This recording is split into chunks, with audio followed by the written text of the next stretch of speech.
This week in chapter 12, Nehemiah makes sure that the people who work so hard rebuilding the walls of the city see the dedication of those walls as a God moment, calling together Levites and priests to celebrate in a huge worship event. And now, here's Pastor Todd. Thank you for joining us for the midweek message. Today we're in the book of Nehemiah. We're in chapter 12. We've been studying about the children of Israel as they've returned from Babylonian captivity. We're now about 100 years past. Nehemiah has arrived. He's helped them rebuild the wall, and now they're come to the point of rededication of the wall. They've had the rebuilding of the wall, but they've also had great revival break out in the land where the people literally turn from sinful ways and turn back to God. Now as we come to this time of dedication, it's not just dedicating a new wall. This is literally a group of people celebrating what God is doing amongst them. At one point we'll read how God joins in this action and how He's a part of the worship that takes place. But let's start off Nehemiah chapter 12 verse 1. Now these are the priests and the Levites who came up with Zerubbabel, the son of Shealtiel, and Joshua. So we see here in this first verse where they are pulling together all these priests and the Levites as a part of the worship. You see, Nehemiah wanted to make sure that the people understood this dedication was a God moment. He calls together the Levites, the priests, and it's not just for show, this is for worship. So he calls them together. And then he talks about this idea in verse 7. These were the heads of the priests and their brethren in the days of Jeshua. And so when we talk about this idea of the leadership, it isn't just political leadership. This is drawing from the theocracy. This is drawing from the theological leadership of the day. In verse 22 it says, during the reign of Darius the Persian, a record was also kept of the Levites and the priests who had been heads of their fathers' houses in the days of Eliashib, Joiada, Johanan, and Jaddua, the sons of Levi, the heads of the fathers' houses, until the days of Johanan and the sons of Eliashib were written in the book of Chronicles. Now as you see this, you're seeing them go all the way back when they're first returned. They keep this record and they know who the priests are and they know who the priests' families are. And this is a generational upon generational type event. They're now about 100 years from this time, and now they call these men together. They talk about this idea of the gatekeepers during that time. They talk about the keepers of the storerooms. Everybody celebrated as a part of this dedication. And just think that the people around them would not have been excited about this. They didn't want this day to come, but Nehemiah is celebrating with everything he has, all the people who are the very top leaders, from the governor all the way down to the guys who take care of the storerooms. It's an incredible celebration that takes place. Now, as a part of this celebration, they celebrated with singing and praising of all types. They gave gifts celebrating what God was doing among them. The praise was so powerful that people hear it afar off. In other words, I think it probably carried for miles. The noise, the music, the singing, you can just imagine how the nation who had oppressed them and held them back and opposed them, now for miles they're hearing the jubilation and the singing and the instruments being played. It's just it's a moment of great worship. So let's hear how Nehemiah describes that. In verse 27 he says, now at the dedication of the wall of Jerusalem, they sought out Levites in all their places to bring them to Jerusalem to celebrate the dedication with gladness, both with thanksgivings and singings, with cymbals and stringed instruments and harps.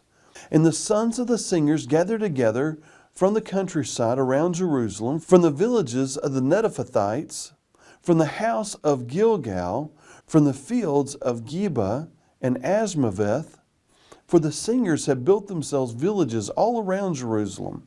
Then the priests and the Levites purified themselves and purified the people and the gates and the wall.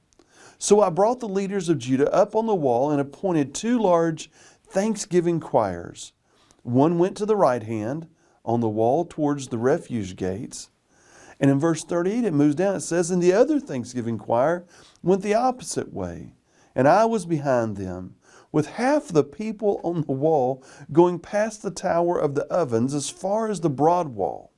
And above the gates of Ephraim, above the old gate, above the fish gate, the tower of Hananel, the tower of 100, as far as the sheep gate, and they stopped by the gate of the prison. So the two thanksgiving choirs stood in the house of God. Likewise, I and the half the rulers with me. Then in verse 42, it gives us another insight. It says, the singers sang loudly, and Jezreiah, the director, also that day they offered great sacrifices and rejoiced, for the God had made them rejoice with great joy. The women and children also rejoiced, so that the joy of Jerusalem was heard afar off. Now I want you to notice in this last part what it says about God. It says that God had made them rejoice. So God wasn't just receiving the worship, God was helping them, strengthening them, encouraging them to worship.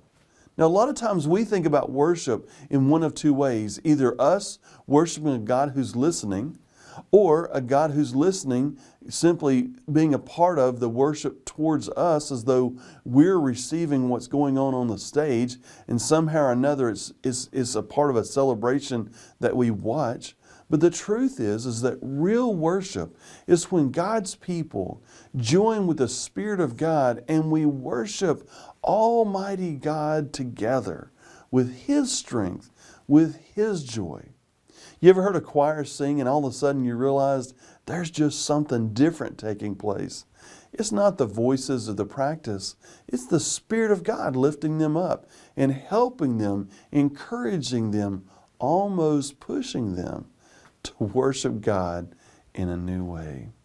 I'm going to tell you, God's worship is a powerful thing. And Nehemiah understood that. He understood the need for the choirs. He understood the need for the voices and the harps and the cymbals and all those instruments. He understood how important worship is to a dedication event.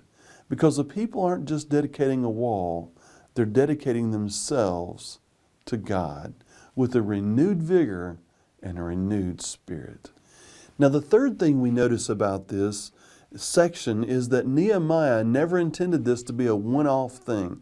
He didn't intend this to be a one-day event where we worship for a day. It's kind of like a closeout sale. That's not at all what Nehemiah intended. He intended this worship to go on for all time.